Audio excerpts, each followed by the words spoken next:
Hello everyone. In this video, we'll discuss on project procurement management. Let us first see what is project procurement management.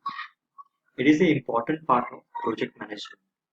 Project procurement management includes the processes required to acquire goods and services from outside the performing organization.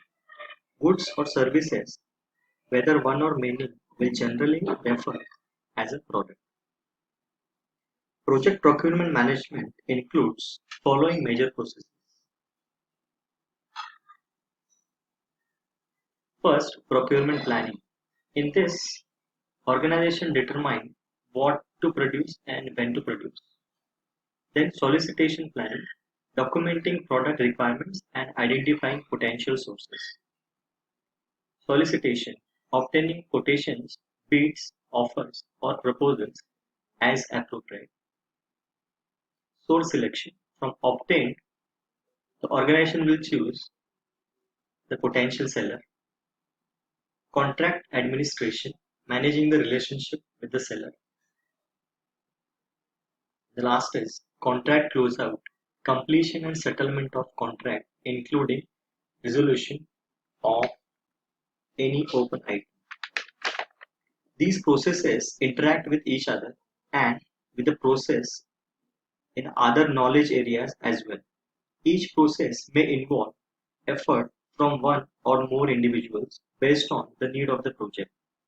Project procurement management is discussed from the perspective of buyer in the buyer-seller relationship.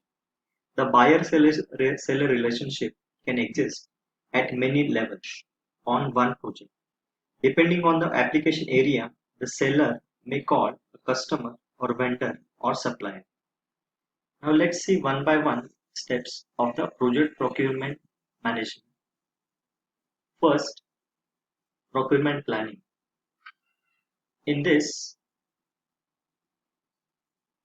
we'll see first inputs, then tools and techniques of procurement planning and output of procurement planning. In the input, what we have is scope statement, product description, procurement resources, market conditions, other planning outputs, constraints, and assumptions. In the tools and techniques, make or buy analysis, expert judgment, and contract type selection. As a result of this, you'll get the output as a procurement management plan and statements of work. I will see inputs to procurement planning.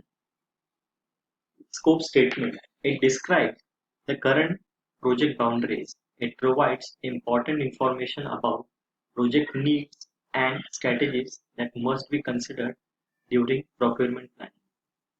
Second, product description. It provides important information about any technical issue or concern that would need to be considered during procurement planning. This describes the ultimate end product of the project. Procurement resources. If the performing organization does not have a formal contracting group, the project team will have to supply both resources and expertise to support project procurement activities. 4. Market conditions. The procurement planning process must consider what products and services are available in the marketplace, from whom and under what terms and conditions. Other planning outputs.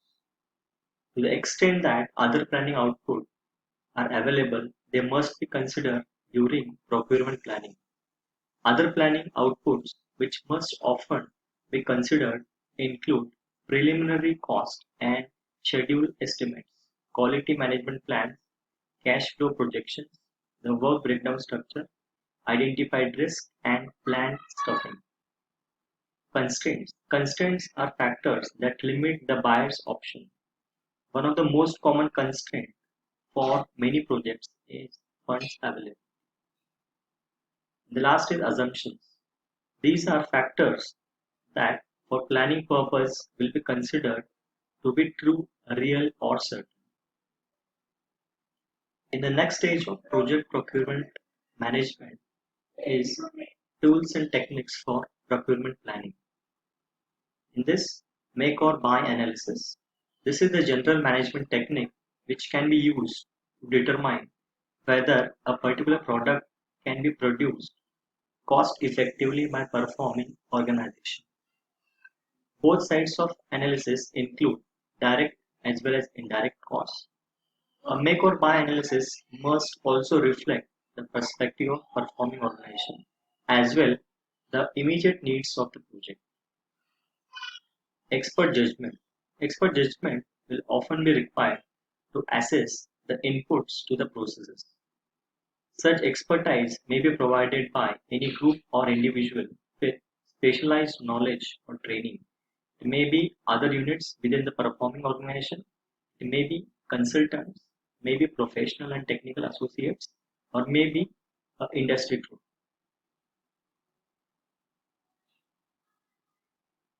Contract type selection.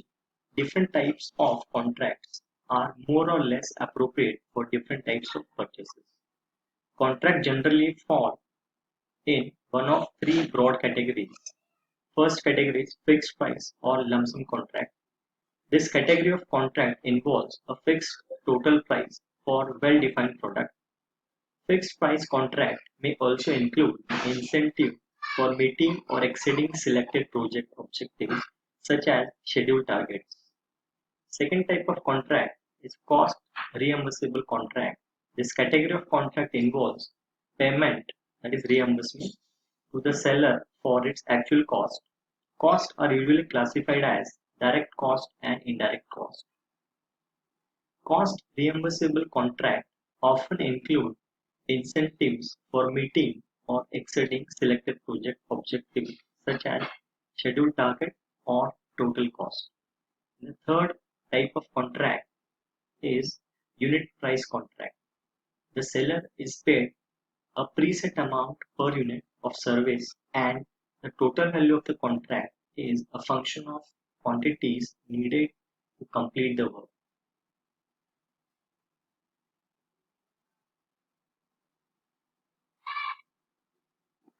Third step in the project procurement planning is output from procurement planning. Procurement management plan.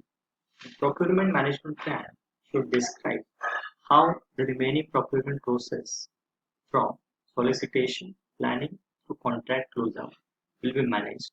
A procurement management plan may be formal or informal, highly detailed or broadly framed based on the needs of the project. And the final output of the procurement planning is statements of the work.